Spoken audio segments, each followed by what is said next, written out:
गौरव सोबत भांडण झाल्यानंतर चूक कोणाचीही असो सॉरी श्रुतीच बोलते. सॉरी नेहमी गौरवच म्हणतो. प्रत्येक यशस्वी पुरुषाच्या मागे स्त्रीचा हात असतोच. प्रत्येक यशामागे दोघांचा हात असतो. त्यांनी मला माझ्या आयुष्यातलं सगळ्यात मोठं दिलेलं गिफ्ट म्हणाल तर हरकत नाही. माहीत नाही हे म्हणणं योग्य आहे की नाही, पण त्या त्यांच्या मुलीसारखं जपतात मला.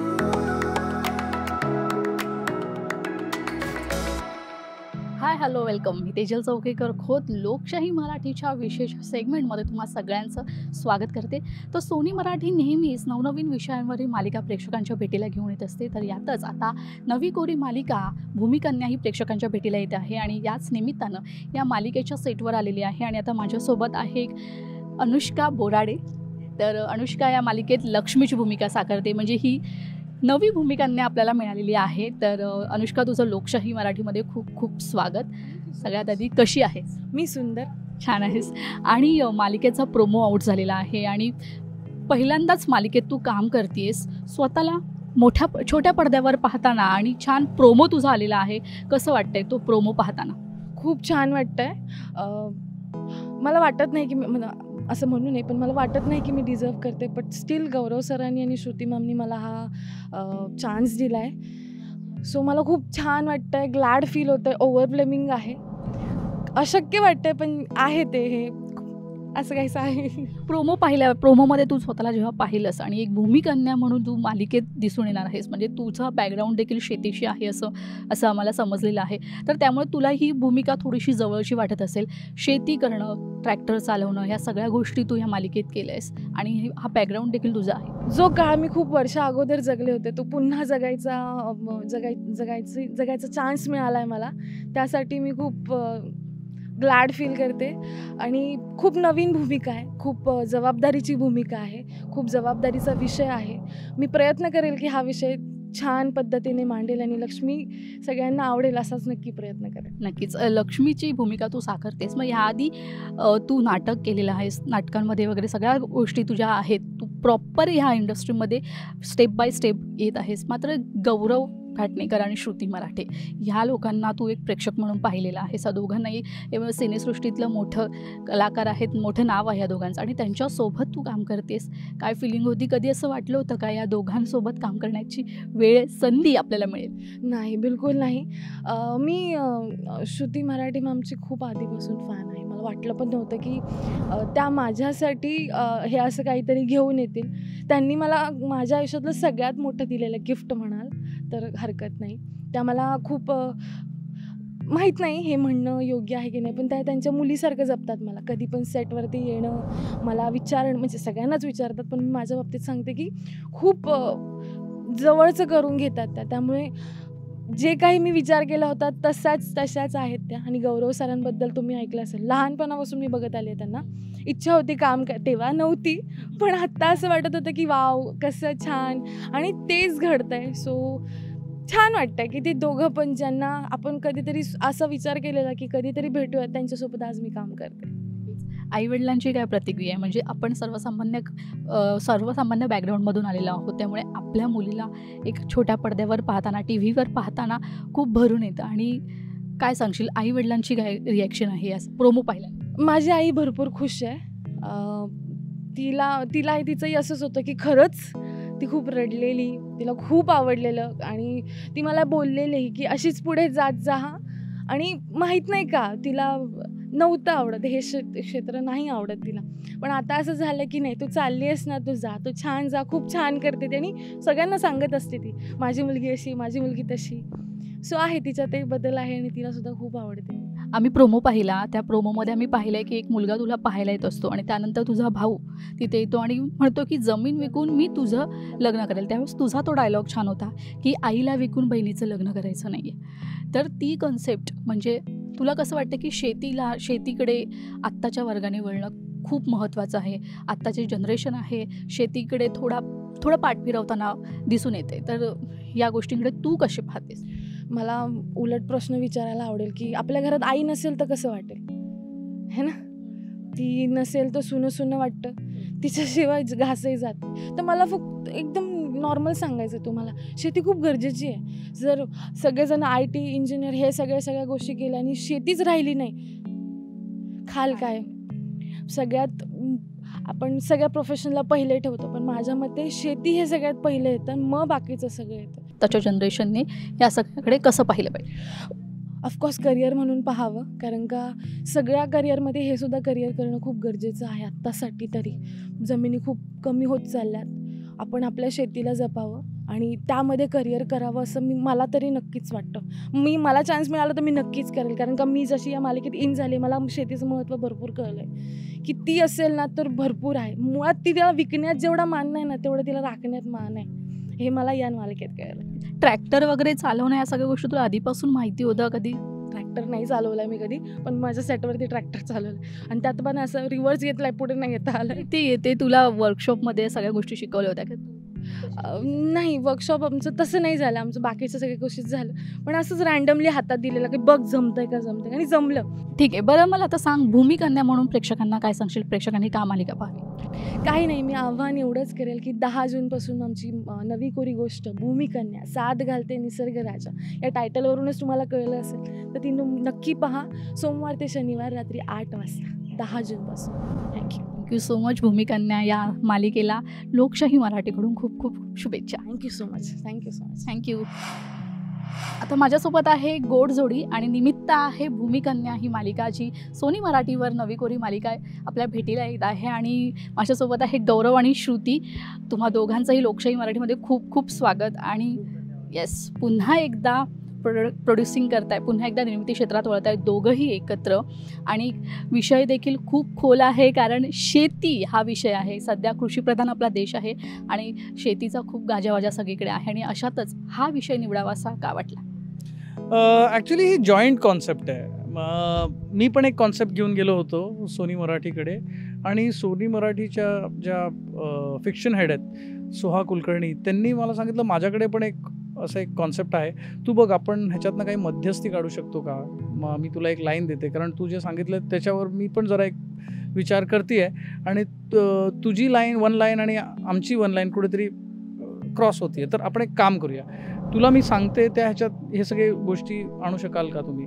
तर आमच्या मीटिंग सुरू झाल्या. मग कसं ब्रेनस्टॉर्मिंग होतं आणि काय आपण कसं करू शकतो, हे करू शकतो, ते करू शकतो, आणि मग भूमिकन्या नावाचा एक कॉन्सेप्ट आम्ही तयार केला. आणि मग पुढे आज भूमिकन्या इथे.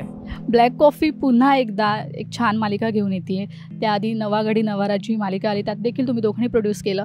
आता सुद्धा पुन्हा एकदा प्रोड्यूस करताय. ह्यावेळेस तुला मालिकेत काम करावं असं का नाही वाटलं? कारण आत्ता आम्हाला लीडमध्ये गौरव दिसणार आहे, त्या भूमिकेबद्दल मी विचारणारच आहे, मात्र तू का आम्हाला मालिकेत दिसत नाही आहेस? मला स्कोपच नव्हता याच्यामध्ये काम करायचं, कारण आमची लक्ष्मी जी आहे ती एक 22-23 वर्षाची कॉलेजमध्ये जाणारी एक मुलगी आहे, जी गावात वाढली आहे, जिची बोलीभाषा खूप गावाकडची आहे.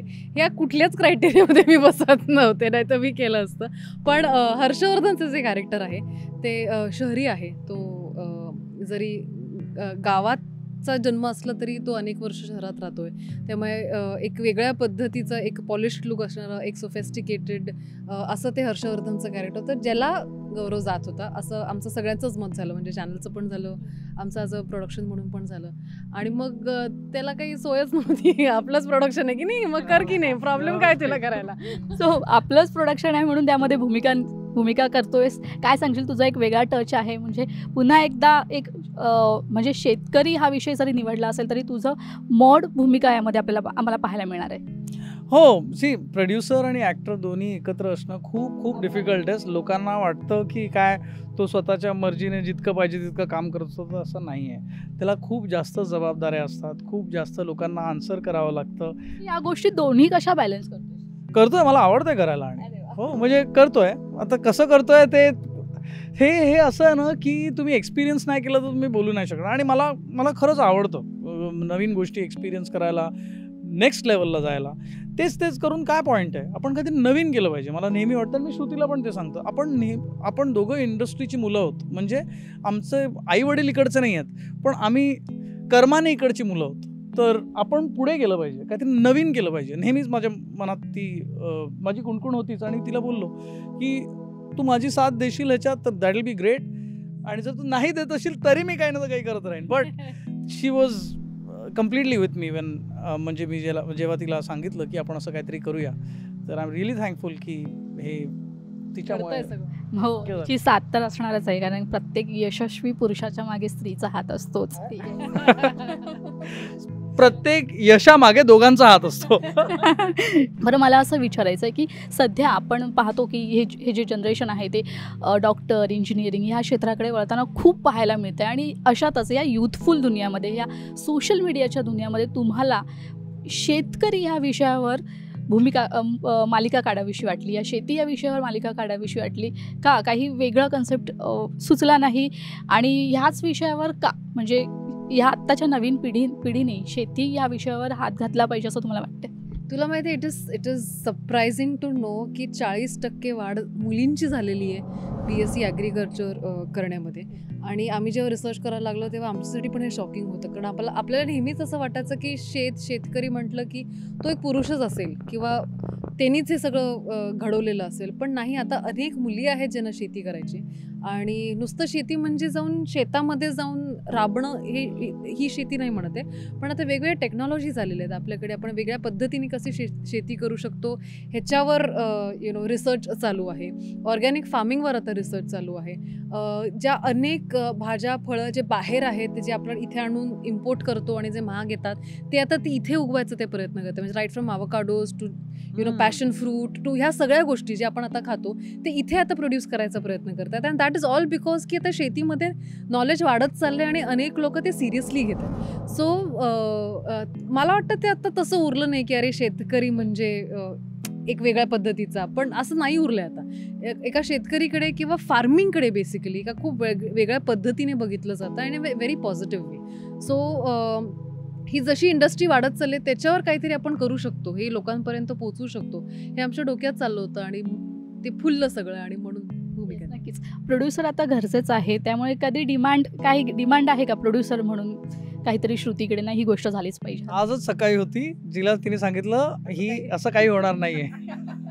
तर छोटी होती, पण आता जाऊ दे, आता मला वाटत नाही मी अजून काही पुढे बोलणार आहे. Thank you so much. तुमची भूमिका न्याय ही मालिका नक्कीच प्रेक्षकांना आवडेल आणि ही सुद्धा मालिका प्रेक्षकांच्या नक्कीच पसंतीस पडेल. तुम्ही वेळ दिलात, thank you so much. Thank you very much. Thank you very much. या मालिकेची निर्माती श्रुती मराठे माझ्यासोबत आहे. श्रुती, तुझं लोकशाहीमध्ये खूप खूप स्वागत. इंटरव्ह्यू तर होणारच आहे, मात्र एक छोटासा सेगमेंट आहे तो आमच्याबरोबर तुला खेळायचा आहे. सेगमेंटचं नाव आहे काल का ऐकलं ते खरं आहे का. म्हणजे एक तुझ्याबद्दल आम्ही थोडं रिसर्च केलं आहे, त्यात काही गोष्टी आहेत ज्या त्या खऱ्या आहेत का खोट्या आहेत त्या तू आम्हाला सांगायच्या आहेत, आणि खऱ्या का आहेत खोट्या का आहेत हे देखील तू आम्हाला सांगायचं. खेळूया? येस. तर माझा पहिला प्रश्न असा आहे की श्रुतीने जेव्हा तमिळ चित्रपटामध्ये पदार्पण केलं होतं तेव्हाच त्यांनी श्रुती मराठे म्हणून नाही तर हेमा मालिनी म्हणून पदार्पण केलं होतं का?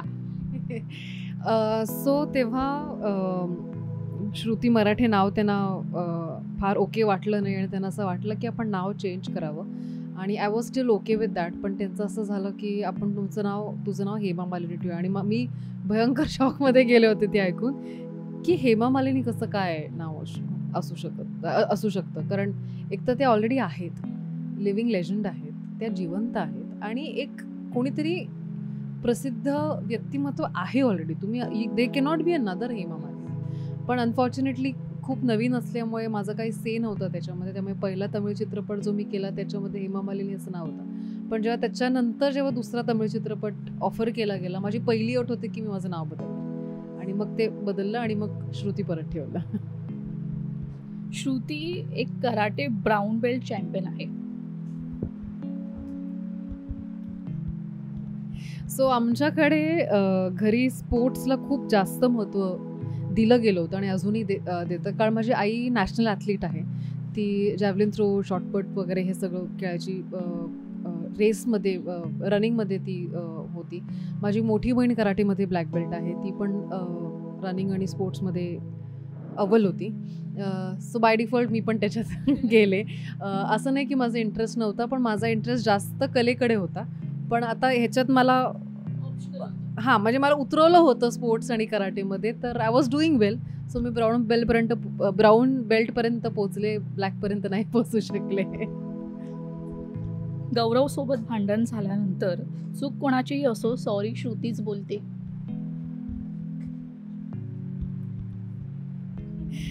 सॉरी नेहमी गौरवच म्हणतो आणि हे मीही मान्य करते, तो तर डेफिनेटली करेल. पण तो सॉरी ह्याच्यासाठी म्हणतो कारण एक तर ना आमची भांडणं खूप वेळ टिकत नाहीत आणि आम्हाला अशी ती खूप वेळ टिकवायला सुद्धा फार आवडत नाहीत. मी जरी भांडली आणि माझाही जरी उत्साह खूप भांडण करायचा असला तरी त्याचा नसतो आणि मग ते पटकन ते सॉल्व्ह होऊन जातात. श्रुती मराठे लहानपणापासून खूप धडपडी आहे, कारण ती सतत कुठे ना कुठे धडपडत असते. खरी बातमी. येस, मी खूप खूप धडपडली लहानपणी. म्हणजे एक उन्हाळ्याची सुट्टी अशी होती, दोन्ही गुडघे, दोन्ही हात माझे इथे असं खूप लागलं होतं मला. त्यामुळे असं आणि ते खेळूनच लागलं होतं किंवा घरी काहीतरी करताना खेळत होते तेव्हा पडले तेव्हा लागलं, किंवा उन्हाळ्याच्या सुट्टीमध्ये खाली जेव्हा आपण सगळे एकत्र खेळतो, लगोरी म्हणा, लंगडी म्हणा, त्याच्यामध्ये पडून वाट लागली होती माझी. सो यस, मी लहानपणापासून खूप धडपडी आहे. श्रुती, तमिळ चित्रपटाचं जेव्हा शूटिंग होतं त्यावेळेस जे डायरेक्टर होते राजेश्वर सर म्हणून, त्यांच्यासाठी तू मराठी चित्रपटांची सिरीज घेऊन गेली होतीस, 2 मराठी चित्रपटांची सिरीज. बातमी खरी आहे? येस, ॲब्सोल्युटली खरी आहे. कारण मला अजूनही आठवतं आहे तेव्हा श्वास खरी आहे. श्वास हा चित्रपट रिलीज झाला होता आणि त्यांना खूप उत्सुकता होती की हा चित्रपट त्यांना बघायचा होता.